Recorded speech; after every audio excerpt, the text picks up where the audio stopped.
प्रिय श्रद्धालुओं, जय श्री कृष्णा, जय श्री राम, जय श्री राधे राधे, जय श्री महाकाल। इस वीडियो में आपको स्मरण कराएंगे संध्या और भगवान भोलेनाथ की वार्तालाप का। निष्पाप संध्या का यह वचन सुनकर प्रसन्न हुए भक्तवत्सल भगवान शंकर ने कहा, देवी संदेह सुनो भद्रे, तुमने जो जो वर मांगा है वह सब तुम्हारी तपस्या से संतुष्ट होकर मैंने दे दिया। प्राणियों के जीवन में मुख्यतः 4 अवस्थाएं होती हैं। पहली शैशवावस्था, दूसरी कौमारावस्था, तीसरी यौवनावस्था और चौथी वृद्धावस्था। तीसरी अवस्था प्राप्त होने पर देहधारी जीव काम भाव से युक्त होंगे। कभी कभी दूसरी अवस्था के अंतिम भाग में ही प्राणी सकाम हो जाएंगे। तुम्हारी तपस्या के प्रभाव से मैंने जगत में सकाम भाव के उदय की है मर्यादा स्थापित कर दी है, जिससे देहधारी जीव जन्म लेते ही कामासक्त न हो जाए। तुम भी इस लोक में वैसे दिव्य सती भाव को प्राप्त करो जैसा तीनों लोकों में दूसरी किसी स्त्री के लिए संभव नहीं हुआ।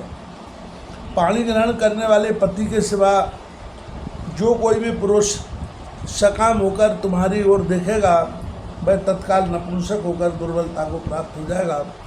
तुम्हारे पति महान तपस्वी तथा दिव्य रूप से संपन्न एक महाभाग महर्षि होंगे जो तुम्हारे साथ 7 कल्पों तक जीवित रहेंगे। तुमने मुझसे जो जो वर मांगे थे वे सब मैंने पूर्ण कर दिए हैं। अब मैं तुमसे दूसरी बात कहूँगा जो पूर्व जन्म से संबंध रखती है।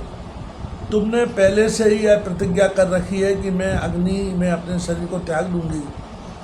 उस प्रतिज्ञा को सफल करने के लिए मैं तुम्हें एक उपाय बताता हूँ, उसे निस्संदेह करो। मुनिवर, मेधा तिथि का एक यज्ञ चल रहा है जो 12 वर्षों तक चालू रहने वाला है। उसमें अग्नि पूर्णता प्रज्वलित है। तुम बिना विलंब किए उसी अग्नि में अपने शरीर का उत्सर्ग कर दो।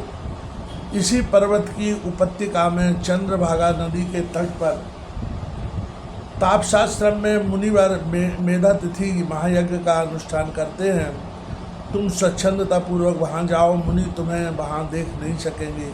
मेरी कृपा से तुम मुनि की अग्नि से प्रकट हुई पुत्री होगी। तुम्हारे मन में जिस किसी स्वामी को प्राप्त करने की इच्छा हो उसे हृदय में धारण कर उसी का चिंतन करते हुए तुम अपने शरीर को उस यज्ञ की अग्नि में होम कर दो। संध्या, जब तुम इस पर्वत पर 4 युगों तक के लिए कठोर तपस्या कर रही थी, उन्हीं दिनों उस चतुर्युगी का सतयुग बीत जाने पर त्रेता के प्रथम भाग में प्रजापति दक्ष के बहुत सी कन्याएं हुई। उन्होंने अपनी उन सुशीला कन्याओं का यथायोग्य वरों के साथ विवाह कर दिया। उनमें से 27 कन्याओं का विवाह उन्होंने